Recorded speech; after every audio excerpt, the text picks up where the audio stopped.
ओम शांति। आज हम देख रहे हैं कि किस तरह से चारों तरफ मनुष्य के अंदर डर का माहौल पैदा हो रहा है, क्योंकि जिस तरह से चारों ओर ये वैश्विक महामारी कोरोना का विस्तार बढ़ता जा रहा है, उतना ही मनुष्य का मन डर में फंसता जा रहा है। और डर के कारण सारा दिन हमारे मन में यही व्यर्थ संकल्प चलते रहते हैं कि पता नहीं कहीं मुझे कुछ ना हो जाए, कहीं मेरे परिवार वालों को कुछ ना हो जाए, और उसी डर में मनुष्य जीवन जी रहे हैं। तो परमात्मा हम बच्चों को यही बात समझाते हैं कि बच्चे चाहे चारों ओर कितनी ही बीमारी क्यों ना फैली हो, कितना ही नेगेटिव वातावरण बना हुआ है, लेकिन अपने मन के अंदर हमें डर को हावी नहीं होने देना है। जितना ज़्यादा हम अपने मन में नेगेटिव विचार लाते हैं, जितना हम अपने मन में डर रखते हैं, उतना ही हमारे शरीर में और अधिक बीमारियां बढ़ने लगती हैं, क्योंकि डर के विचार हमारे शरीर में और ज़्यादा हमारी इम्यूनिटी को कम करते हैं और हमारे शरीर के अंदर बीमारी वाले हार्मोन्स ज़्यादा क्रिएट होते हैं। और यदि हम डर की बजाय अपने मन में पॉजिटिव विचार लाते हैं, अपने आत्मिक शक्ति को बढ़ाते हैं, इनर पावर को बढ़ाते हैं, ईश्वर को याद करते हैं, अपने आत्मविश्वास को मजबूत रखते हैं, तो हमारी इम्यूनिटी ऑटोमेटिक बढ़ती जाती है। क्योंकि जैसे हमारे मन के विचार होते हैं, उसका हमारे शरीर के ऊपर बहुत प्रभाव पड़ता है। तो इसलिए हमें बाहरी रीति से तो अपना ध्यान रखना ही है, बाहरी रूप से हमें स्वयं का प्रोटेक्शन का भी ख्याल रखना है, भोजन भी अच्छा भोजन लेना है, शुद्ध भोजन लेना है, कोरोना से संबंधित सारे नियमों का भी हमें पालन करना है। लेकिन उसके साथ साथ हमें अपने मन को भी मजबूत बनाना होगा, हमें अपने आत्मिक चिंतन को बढ़ाना है, आत्मविश्वास को बनाए रखना है।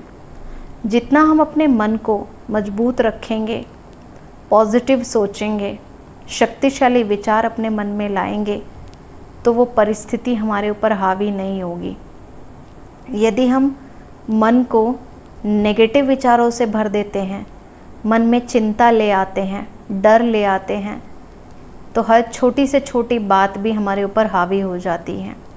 इसलिए ज़रूरत किस चीज़ की है कि अपनी स्थिति को हमें शक्तिशाली रखना है, अपने मन को पावरफुल बना कर रखना है। तो सारा दिन हम अपने मन में यही चिंतन रखें कि मैं एक शक्तिशाली आत्मा हूँ, आई एम पावरफुल बीइंग, और भगवान मेरे साथ है। कभी भी हमें अपने आप को अकेला नहीं समझना है, हमेशा ये याद रखना है कि मैं ईश्वर की संतान हूँ, ईश्वर स्वयं मेरा पिता मेरे साथ है, वो छत्र छाया बनकर मेरी रक्षा कर रहे हैं, वो परमात्मा रक्षक बनकर मेरे साथ है, और मेरे जीवन में सब कुछ बहुत अच्छा होगा। जब सारा दिन हम अपने मन में ऐसे शक्तिशाली विचार लाते हैं, स्वमान का अभ्यास करते हैं कि मैं एक शक्तिशाली आत्मा हूँ, मैं मास्टर सर्वशक्तिवान हूँ, मैं भगवान की छत्र छाया के अंदर हूँ, तो उससे हमारे शरीर में भी अच्छे हार्मोन्स क्रिएट होते हैं, हमारे शरीर में भी पॉजिटिव एनर्जी क्रिएट होती है, और हमारे आसपास के वातावरण में भी पॉजिटिविटी आने लग जाती है। तो इन सब शक्तिशाली विचारों के आधार से हम स्वयं की स्थिति को भी मजबूत बना सकते हैं और अपने आसपास के मित्र संबंधियों को भी पावरफुल वाइब्रेशंस भेज सकते हैं।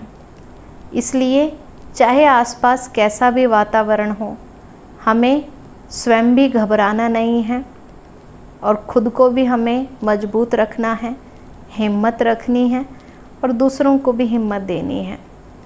क्योंकि ये परिस्थितियाँ तो दिन पे दिन बढ़ती ही जाएंगी, क्योंकि जैसा कि हम जानते हैं कि एक कलयुग का समय चल रहा है जिसको घोर कलयुग कहा जाता है। तो घोर कलयुग अर्थात ही जिसमें चारों तरफ कलह कलेश बढ़ता ही जाएगा। लेकिन आसपास कितनी भी हलचल क्यों ना हो, हमें अपने मन को शांत रखना है, अपने मन को शक्तिशाली बनाकर रखना है। तभी तो हम दूसरों को भी शक्ति दे पाएंगे, हिम्मत दे पाएंगे। अगर हम खुद ही कमज़ोर हो जाएंगे, खुद ही हम डरने लगेंगे, हिम्मत हार जाएंगे, तो दूसरों को कहाँ से संभाल पाएंगे। इसलिए वह परमात्मा हम बच्चों को यही याद दिलाते हैं कि बच्चे, तुम एक शक्तिशाली आत्मा हो और मैं तुम्हारा पिता तुम्हारे साथ हूँ। इसलिए हमेशा ईश्वर की याद में रहकर हमें हर कर्म करना है। ईश्वर की याद में रहकर अपने मन को शक्तिशाली बनाना है और दूसरों को भी शक्ति देनी है। तो ये याद रखना है, हमें ये जो जीवन मिला है ये श्रेष्ठ कर्म करने के लिए मिला है।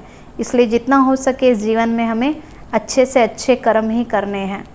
जो भी ये जीवन के थोड़े से क्षण हमारे पास बचे हैं, क्योंकि ये अब कलयुग का अंतिम समय आ चुका है, तो जो भी ये जीवन थोड़ा सा हमारे पास बचा है, इसमें हमें दूसरों को सुख देना है, कभी किसी को दुख नहीं देना है। जितना हम दूसरों को सुख देते जाएंगे तो वही सुख कई गुना होकर वापस लौटकर हमारे पास आएगा। कहते हैं ना, एक्शन का रिएक्शन ज़रूर होता है, हर क्रिया की प्रतिक्रिया ज़रूर होती है। तो दुख देंगे तो दुख ही वापस लौट कर आता है, सुख देंगे तो सुख ही वापस लौट कर आता है। तो इसलिए जीवन में इंसान ने धन तो बहुत इकट्ठा किया, साधन बहुत इकट्ठे किए, लेकिन अब समय है कि दुआएं इकट्ठी करो। और दुआएं जब ही हमें मिल सकती हैं जब हम दूसरों के प्रति अपने मन में सेवा भाव रखते हैं, जब हम दूसरों के प्रति अपने मन में अच्छे विचार रखते हैं। इसलिए जो भी जीवन हमारे पास बचा है, इसमें हमें खुश रहना है और खुशी बांटनी है। और किसी के प्रति अपने मन में कोई मन मुटाव नहीं रखना, कोई वैर भावनाएं नहीं रखनी, सबको दिल से माफ़ कर देना है। जब हम दूसरों की गलतियों को माफ़ करते हैं तो वो ईश्वर भी हमारी हर गलती को माफ़ करता जाता है। तो इसी प्रकार इस जीवन में हमें हमेशा अपने मन को शक्तिशाली रखना है, शुद्ध बनाए रखना है अपने मन को और शांत रखना है। अच्छा, ओम शांति।